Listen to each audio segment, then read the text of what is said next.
In this video, I'm going to show you how to change the favicon in Framer quickly and easily, even if you're completely new to the platform. A favicon is the tiny icon that appears in the browser tab, and changing it is one of the simplest ways to make your site look more polished and branded.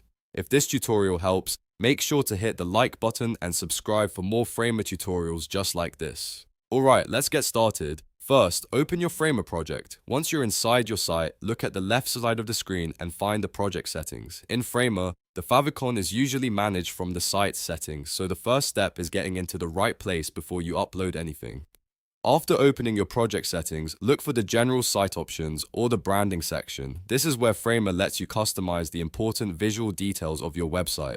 You want to find the favicon field specifically because that is the image Framer uses for the browser tab icon. Now prepare the image you want to use as your favicon. For best results, make sure it is a simple square image, usually 512 by 512 pixels or similar, so it stays clear when scaled down to a tiny browser icon. If your logo is too detailed, it may look blurry or hard to recognize, so keep it clean and minimal. Next, upload the favicon image into the favicon field. In most cases, you can either drag and drop the file or click to browse your computer and select the image manually. Once it's uploaded, Framer will apply it to your project branding settings. After uploading, make sure to save your changes. This step is important because if you forget to save, the favicon may not update properly on your live site. Depending on your setup, you may also need to publish your project again so the new favicon appears publicly. Once the site is published, open your website in a browser and check the tab at the top. Your new favicon should appear there. If you still see the old icon, try refreshing the page, clearing the browser cache, or opening the site in an incognito window to confirm the update has gone through.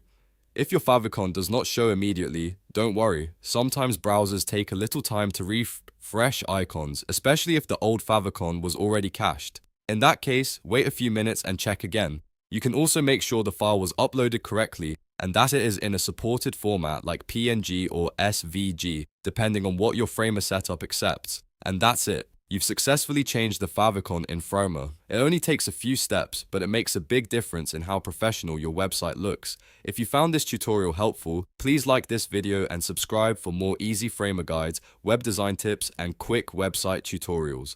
Thanks for watching, and I'll see you in the next one.